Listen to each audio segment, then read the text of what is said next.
State police now being asked to investigate an alleged racial comment made here at the Edgewood Town Court. I'm Rafael Sanchez. That story coming up on the news at 5. The grandstands may not be completely packed, but 50%, not all that bad. The countdown to the 104th running of the Indy 500 is now definitely on. Speedway President Doug Bowles coming up. A former Howard County jail inmate says that she was sexually assaulted while inside the facility. The legal action now underway and a push for change. This is RTV6 News at 5, working for you. First at 5 and only on RTV6, the town of Edgewood wants state police to investigate claims that a court employee used the N-word against a deputy prosecutor. That court employee has denied the allegation. Thanks for joining us here at 5 o'clock. I'm Mark Mullins. And I'm Amanda Starantino. Now the Madison County prosecutor is taking severe actions against the town court. Call 6 Chief Investigator Rafael Sanchez is in Madison County with the story you will only see on RTV6. A court employee with the town of Edgewood is on paid leave for allegedly using the N-word and referring to a Madison County deputy prosecutor. The most vile racial epithet that can be said happened on more than one occasion. Rodney Cummings is the Madison County prosecutor. He says he attempted to address and resolve the issue with his fellow Republican, Edgewood Town Court Judge Scott Norrick, but he felt nothing was going to be done. My employees aren't going to be in that environment. I'm not going to expose them to that. And citizens should not. How could someone of color walk into that court and feel like that justice is going to be dispensed equitably when you have people who harbor those kind of feelings in positions of authority? Judge Norrick says he was made aware of the allegation on Tuesday and began to review the situation. Never has such accusation ever been made against me or any of my employees ever. But to say that I don't care or I'm not doing anything about it is preposterous. If an employee of the Edgewood Town Court uses a racial slur, the employee will be terminated.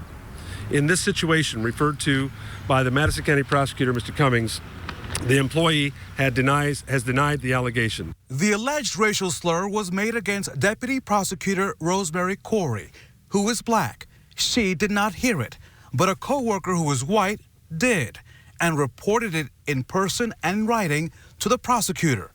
Corey tells RTV6 she is thankful her co-worker spoke up, saying, "My message to others is to have courage to speak up in the face of potential criticism and pushback like my co-worker did." In response to all of this, the Madison County prosecutor has decided to move all of its cases filed in Edgewood and have them heard in other Madison County courtrooms. The president of the Edgewood Town Council tells me they will be calling on state police to investigate this matter. In Edgewood, in Madison County, Rafael Sanchez, RTV6. And Corey is currently the special prosecutor in the Drejon Reed fatal shooting case involving Metro Police. She's also running for judge of Madison County Circuit 4 in November. Judge Norrick is also on the ballot in November as a candidate for judge of Madison County Circuit Court 5.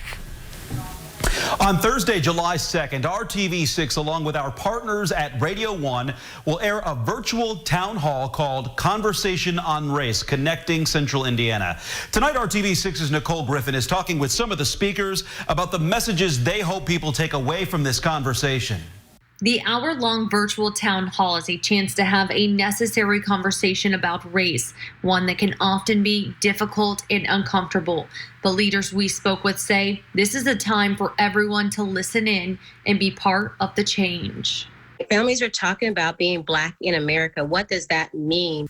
Maggie A. Lewis is the CEO of the Boys and Girls Club of Indianapolis. She also has a teenage son. As a mother, I'm always afraid that something's going to happen to my child. And so it's important that I talk to him about his decisions and choices that he's making. Lewis and State Representative Gregory Porter are two of the panelists that will discuss what African-American families call the talk during Thursday's town hall. The talking includes on how to say yes, sir, no, sir, yes, ma'am, no, ma'am, to stay within your confines of being positive, You move slowly. If you're stopped by the police, that you tell them what you're going to do. You have dialogue. You speak with respect. I think it's so important that we are comfortable having difficult conversations with our youth, with our kids, our children, about what's happening in our community. The conversation will also focus on how we got here, the history of racial injustice, and where we are right now. Jessica Louise with Indy 10 Black Lives Matter, who was born and raised in Indianapolis, will be part of that conversation. Addressing racism or addressing systemic oppression, and that those conversations can happen in our own homes, with our friends, with our families, and ultimately with the organizations that we serve and work with. She hopes the conversation opens up a platform for people all across the city to feel empowered to have a conversation about race with other people in their lives. Working for you, Nicole Griffin, RTV6.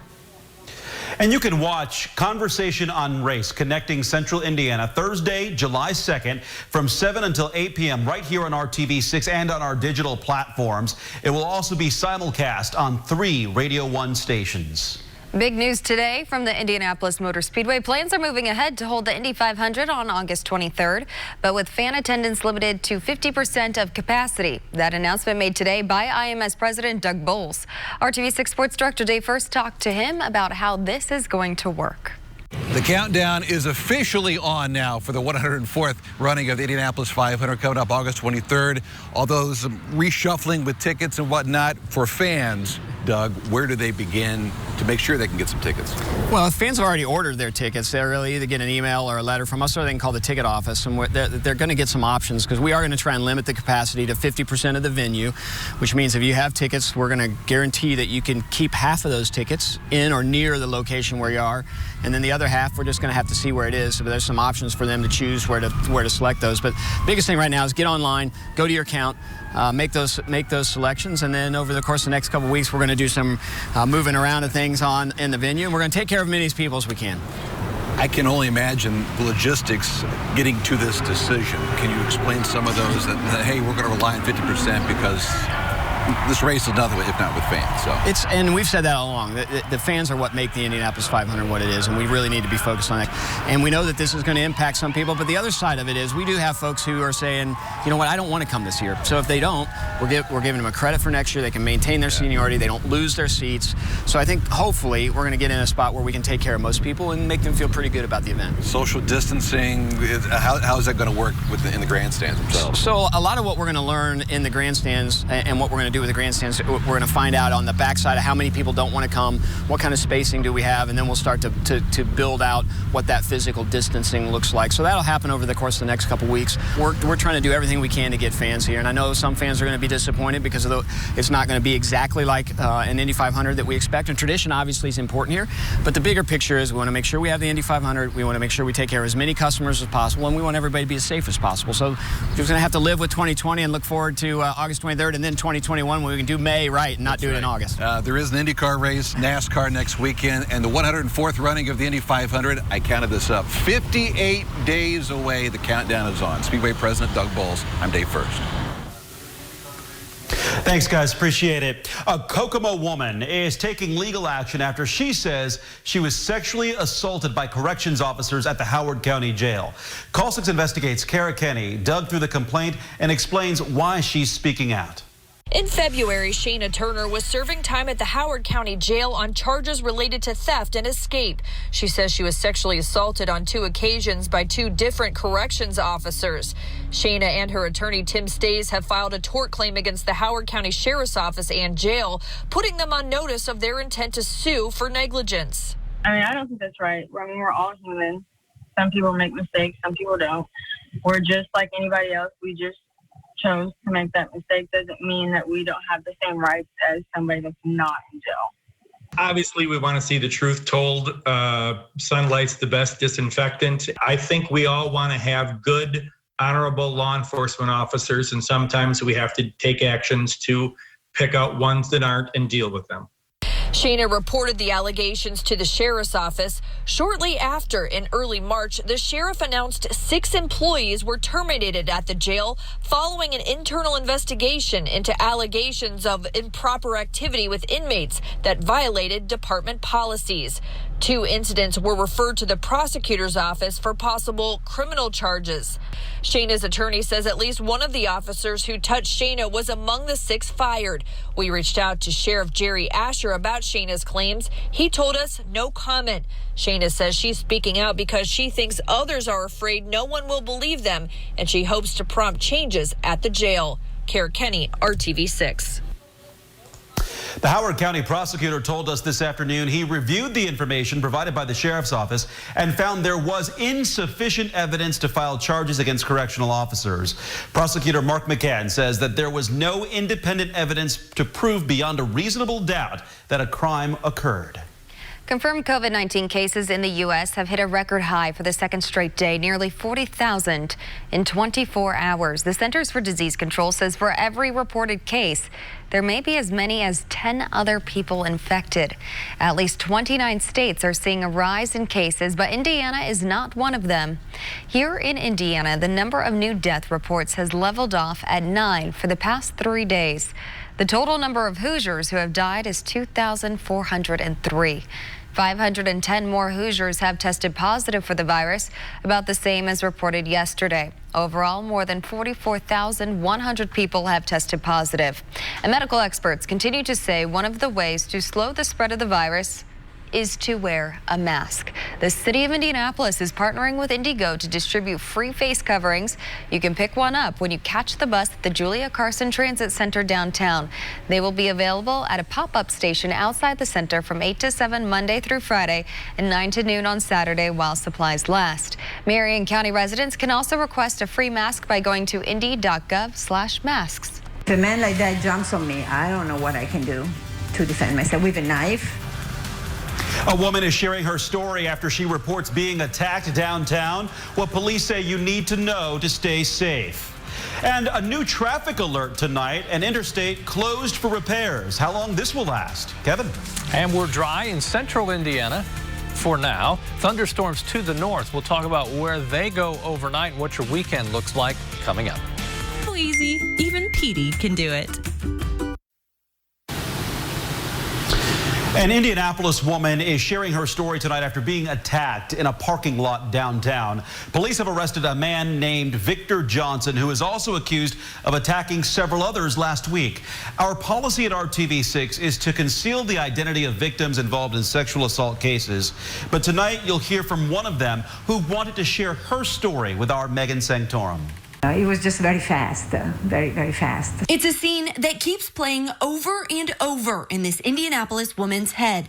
She tells us she was in this parking lot near Alabama and New York when a man approached her. When it first came to me, it was not aggressive. It was like a serious, quiet, kind of depressed look. She says he asked her if they could talk. She said no and ignored him, but he stuck around and asked for a hug. That's when she says she noticed he was holding a knife. So she tried to get back in her car to leave. He didn't let me close my door, because I was going to close my door and go, and he didn't let me, so I turned in the car and I started to kick at him. All of this happening just after 6 p.m. Luckily, other people nearby were able to call police and chase the man away. At that point, they didn't know he had just assaulted someone near the Cultural Trail. Then, about a day later, police got a call from women who were attacked at this park by the War Memorial.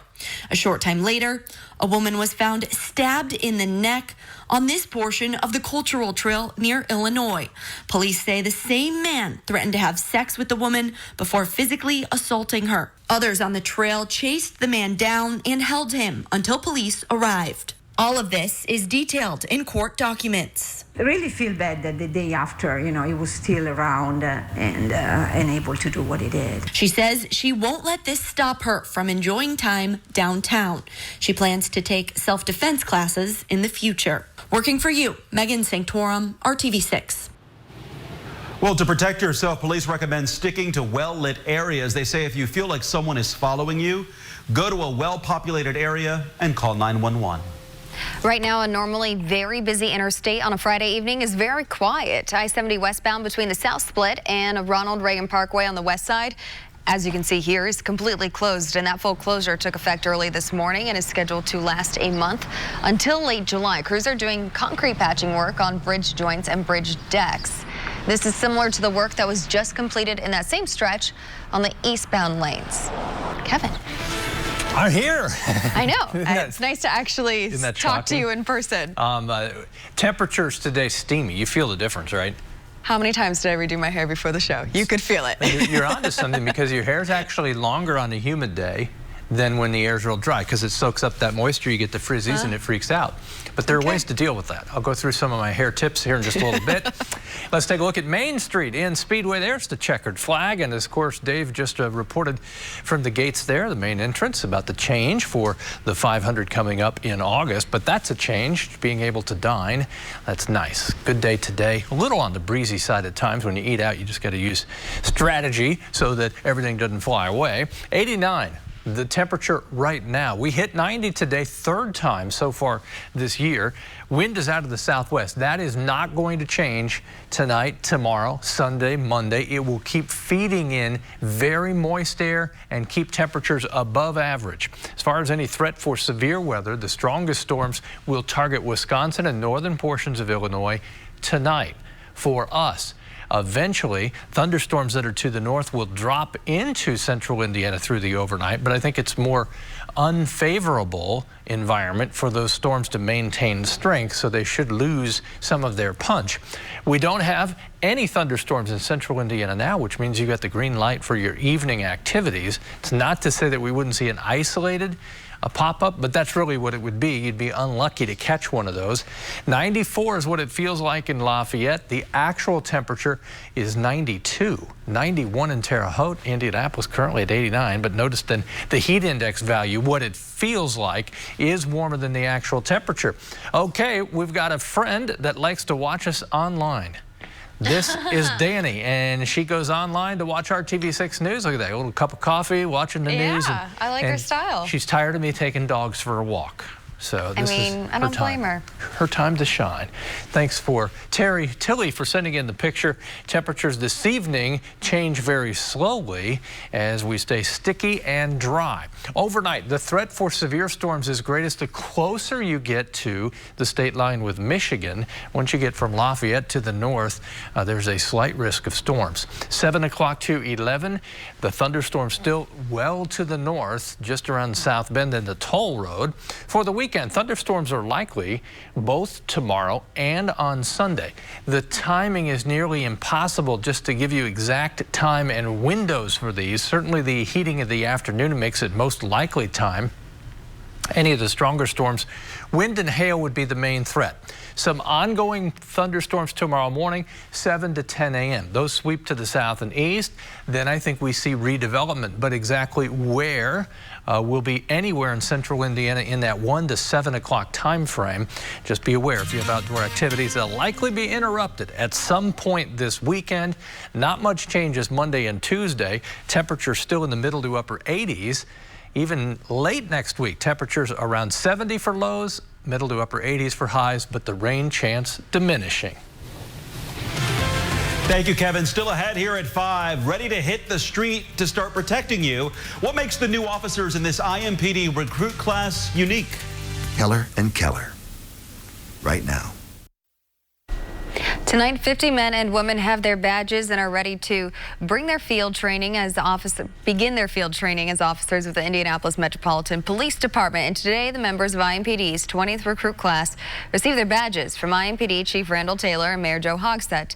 This class has the highest percent of women ever in an IMPD recruit class, 32%. During their 28 weeks of classroom and scenario-based training, they learn communication and de-escalation skills, recognition of mental health issues, cultural awareness, and received implicit bias training. They will now begin 20 weeks of field training. It's already been a dangerous summer on Indiana's waterways. Next at 5:30, important reminders as the cool water beckons on hot days.